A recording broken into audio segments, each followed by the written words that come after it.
This is your weekly roundup on the EAC News Channel. Your look back at the past week here in the Kingdom of Wonder. A very good evening to you. I'm Paolo Bonini and we start with Monday.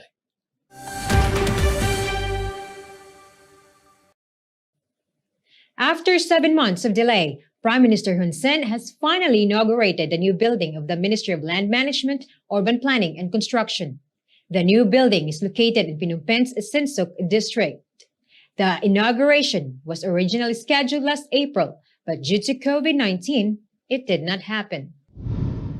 The Prime Minister says that he is glad to finally inaugurate the new building of the ministry amid the COVID-19 pandemic. He has said that this is just one of the ministries that are waiting for inauguration. On 29 December, the Prime Minister will also inaugurate the Ministry of Defense. It was in January this year when he announced to conduct the official inauguration ceremony of the new building of the Ministry of Land Management. But because of COVID-19, all activities and ceremonies were being held back. But a week ago, Prime Minister Hun Sen has declared Cambodia as fully reopened. It led to the reopening of many businesses. He has emphasized that there will be no more closures because of COVID-19. If there are COVID-positive patients, then they will be sent to treatment centers, but no more lockdowns and closures.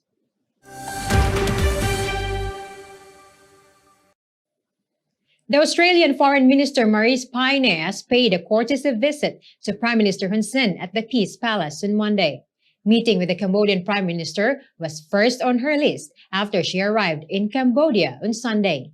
The Australian minister has also visited her Cambodian counterpart, Prak Sokhonn, discussing bilateral issues. EAC News reporter Paolo Bonini has the story. The Australian Foreign Minister, who is also the Minister of Women's Affairs, Marise Payne, has paid a courtesy visit to Prime Minister Hun Sen on Monday morning. She was warmly welcomed by the Prime Minister. It was part of her 2-day official visit in the kingdom in response to the invitation of Cambodian Foreign Minister Prak Sokhonn. Prime Minister Hun Sen has revealed on Monday that one of the important topics to be discussed during her visit was about the US-UK-Australia trilateral alliance. This was also confirmed by the Prime Minister's assistant, Eng Soparlite.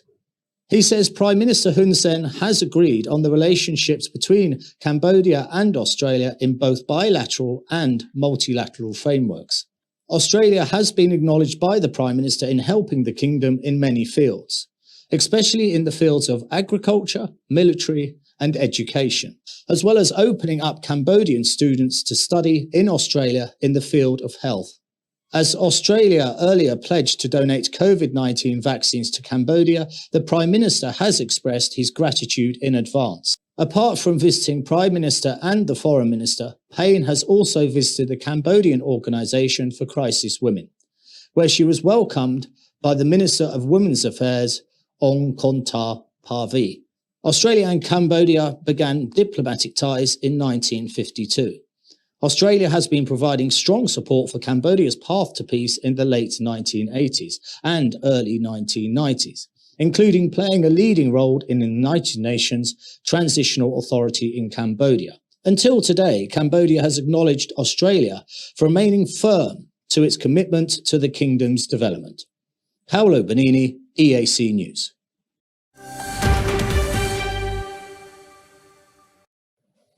A police officer has been arrested for murdering his brother-in-law in Battambang province. The arrest was made by the Serious Criminal Force of Battambang on Thursday, after the victim's body was found already in a decomposition state. Battambang Serious Crime Unit says the murder case has been under investigation for over 2 months. EAC News reporter Paolo Bonini has the story. It was on the morning of the 31st of August that villagers were horrified to discover the body of Yang Sarat, a 45-year-old male in the Don Ba commune. He had been savagely beaten to death and his body partially buried in a local forest. In an attempt to cover up his crime, the murderer dug a hole to hide the corpse, but the body was not fully concealed and was soon found by locals. The victims showed signs of severe bludgeoning about both the face and the head. These injuries were the probable cause of death. According to the police report, the victim had been previously arrested for a minor disturbance. He was last seen with the suspect, Deputy Inspector General Da Sorka, on the 28th of August, who is the brother-in-law of the victim. The police officer was transporting the victim back to his home on release. That was the last time the victim was seen alive. Police say the case is now closed. Paolo Bonini, EAC News. Prime Minister Hun Sen has finally given a green light to wedding ceremonies. He made the announcement during the inauguration of the new building of the Ministry of Land Management, Urban Planning and Construction. However, he has clarified that only a limited number of people are allowed.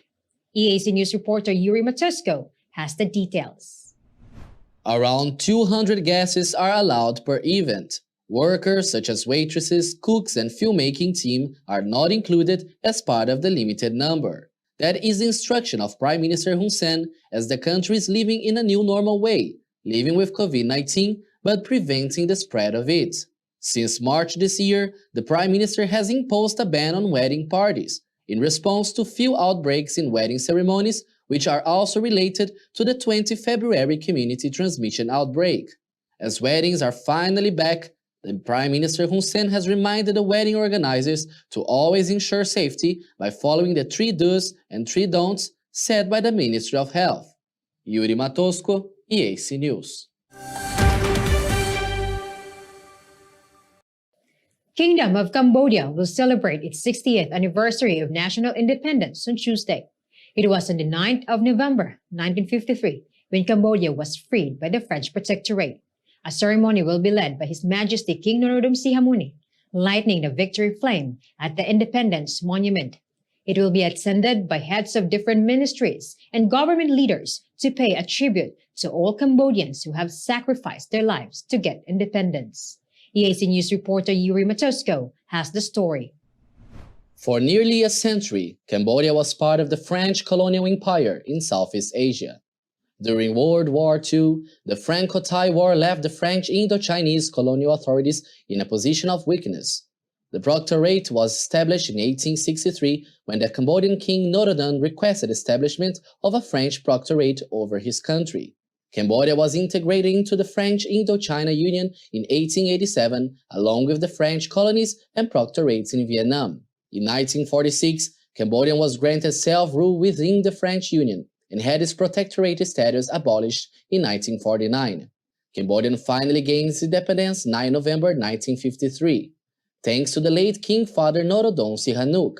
His several negotiations resulted to the full control of Cambodia's national defense, police, courts, and financial matters. The Cambodians were finally declared free of any foreigner ruling, with the command of military forces given to the king in October 1953, in which the official ceremony date set is the 19th of November 1953.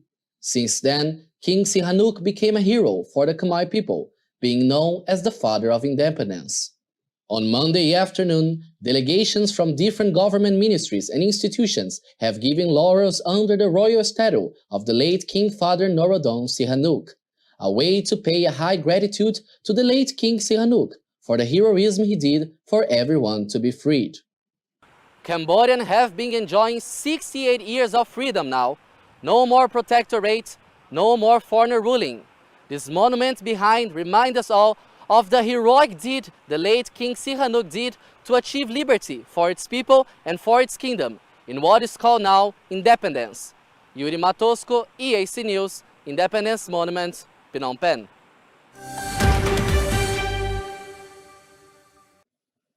Now for a look at news making international headlines this Monday, 8th of November.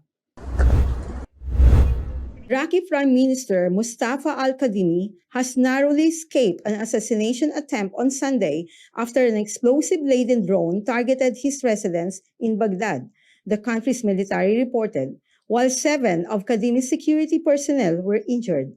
The Prime Minister has called the attacks cowardly, saying that they work against a better future for the country. Al-Kadhimi calls for calm and constructive dialogue for the sake of Iraq in the future of Iraq. 3 drones were used in the attack, including 2 that were intercepted and downed by security forces, while a third drone hit the residence and that they had been launched from around 12 kilometers northeast of Baghdad. Footage from Iraqi Prime Minister's office shows the damage of the blast. A vehicle parked outside his home was seen damaged, with the windows blown out, surrounded by rubble, and some shutters on the ground along with the debris from the impact. No group immediately claimed responsibility. A spokesman for the Armed Forces Commander-in-Chief says that the security situation was stable inside the Green Zone, which houses the residents, government buildings, and foreign embassies following the attack. At least 99 people died on Friday after a fuel tanker exploded in a suburb of Sierra Leone's capital, Freetown. The Director of Communications of Sierra Leone's National Disaster Management Agency, Mohamed Lamdran Ba, also confirmed that several people were also in critical condition following the explosion.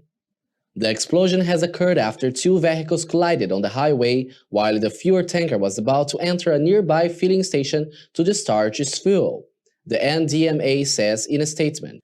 Eyewitnesses have recalled that while the collision took place, both drivers came out of their vehicles and warned community residents to stay off the scene while trying to address a leakage emanating from the collision. But some community members still rushed to the scene and took advantage of the leakage to scoop fuel and store it in nearby makeshift structures. Then a major explosion happened that results in a big fire disaster.